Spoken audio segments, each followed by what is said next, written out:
Now, for Spill the Three. And now we have Spill the Three.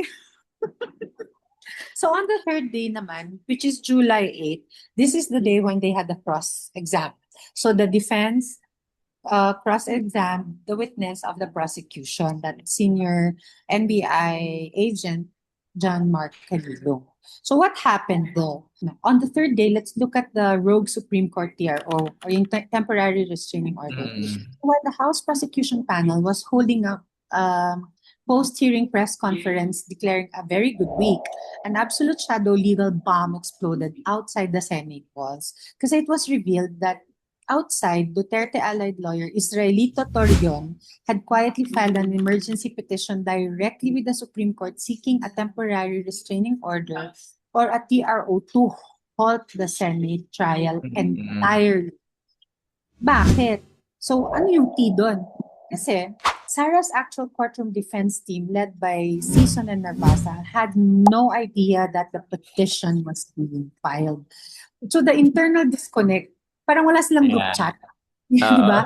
May disconnect siya between her frontline trial lawyers who were trying to fight a strict legal battle and her mm, external political fixers naman sa labas who wanted to mm, blow the system entirely.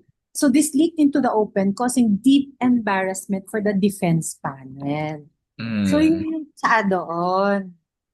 Diba? Ano say mo dun, Mon?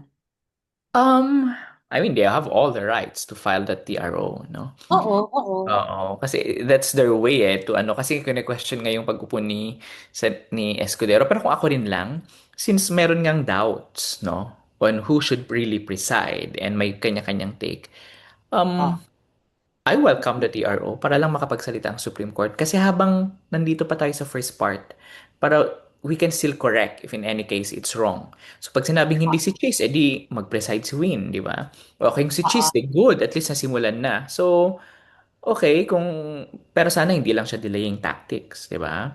But, Oo. yeah, the TRO, I think that's okay. Pero yung nakakatawa lang talaga is hindi aware ang Oo. prosecution. But, di, Get your act together, di ba? Parang ganun.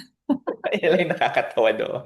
But, yun nga kasi, pero Oo. alam sa totoo lang, medyo risk din kasi yung pagkuha. Puro mga bata yung kinuhang legal team ni, defense team ni Sarah, which is a good thing and a bad thing. Depende rin naman kung paano natin titignan. But, yeah, we can see they're trying their best. Makes you curious then, no? Why Sig Fortune did not show up. I know. Fortune, the office ng ano. So let's go back inside naman, dun sa Yeah. impeachment trial. Ang isang malaking bagay na nangyari doon is they were able to, to secure subpoena ad testificandum for Zuleika Lopez. Mm, Zuleika, yan yung loyal na assistant ni VP na talagang nung parang inaatake si Zuleika talagang Yun nga raw kasi yung parang trigger. si Vice President in defense of her assistant. So ngayon, they want to put her on the stand in week 2. Yeah, so they actually got that during the day three, no? Yung masabpi na siya. But then, Oo. part of the highlight of day two is the defense questioning the credibility of the witness, including Oo. Senator Robin Robin. Padilla, and of course, questioning also yung authenticity ng video that was shown, no? Yun yung Oo. ano Sabihin if mo. Oo, and attorney Narvasa was also trying hard to really show na there's control from upper power dito sa nangyaring investigation. So, and then, Oo. yeah, pero in fairness with the NBI witness, dire-diretso pa rin siyang sumagot. Nasagot niya kahit Yes. na nakaprepare sa lahat ng notes ni Attorney Narvasa, lahat nung ano. Pero nakakatawa si Attorney Narvasa, question niya yung witness if nagre-read ng notes, so siya may dala-dalang notes, di ba? Bitbit niya lahat ng notes niya. At litong-lito siya kung ano bang tatanungin niya kasi parang hindi niya in-expect yung mga Oh, sagot. yeah. And then he put the witness on the spot na parang, do you know what you're seeing? Yung Yes, something are like you that. sure? Are Photocopy. you So, sure? kaya nag-object din naman si Attorney Ligutan on that. It's like, why are Yeah. you lecturing the witness? But Oo. then again, nag-bomb yun kay Attorney Narvasa kasi sinagot pa rin siya ng witness na, you know, Yes. yung motu proprio, nasagot niya, na-define Sagot niya niya. nga lahat. Kaya nga hindi siya Oo. ready because he was expecting for other answers. Kaya naguguluhan na siya sa questions niya. Kaya hirap na Yes. hirap siyang i-arrest yung sarili niya during that time. And ito pa yung Ah, isang tea doon. mm, Inilabas nila yung video na umiiyak si Attorney Zulaika, no? Ginamit nila yes. yung video na yon, which is I think a bait na kinuha nila. It's because they've used the same material na kine-question nila yung authenticity. So the Mm. moment the defense used that, parang it They says gave validity. oh, it says it's valid kasi you're using it also as part of your defense. Yes. And why are you even questioning? So ano ba yung sa inyo legit, yung isa hindi, parehas namang nanggaling yan sa Facebook They're Live. using the same sa, video to sa question the webinar. video. Di ba? I mean, not webinar, sa Zoom, di ba?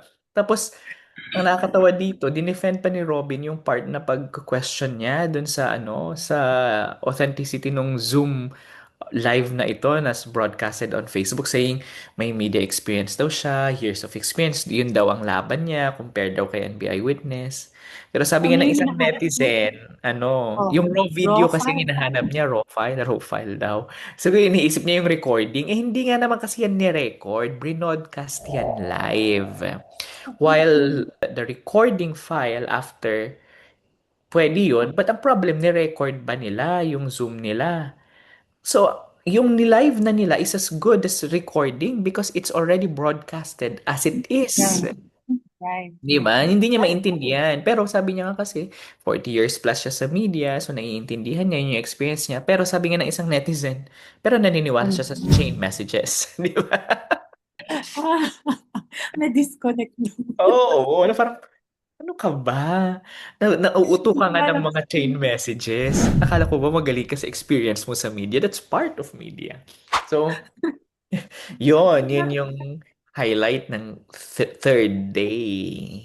Also, Senator Risa Hontiveros din pala at some point questioned si Attorney Narvasa kasi nga, nung nilabas niya yung kay Zuleika, parang gustong oh, sabihin is na-trigger kasi, di ba? oh, And that's the reason why nasabi niya yon. Parang ganun eh. Yun yung in simple terms, ganun yung yung oo, defense model niya. Na-trigger oo, ako, nasaktan ako sa nangyari, nakita kong umiyak yung chief of oo, staff ko. So nagalit ako. oo, I said a lot of words kahit na sinabi kong no joke, no joke.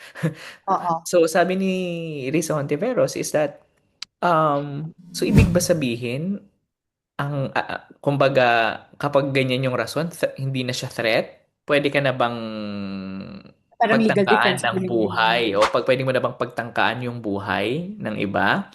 Tapos sabi ni Attorney Narvasa, that's not the point. Tapos parang sabi ni Senator, no, I'm making a point.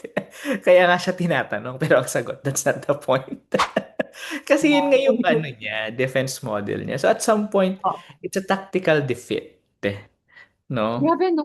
Gagamitin mong defense yung government-induced emotional stress as your legal Yeah. defense to say na, papatay ka na. Hindi, Mm. Yun. ganon.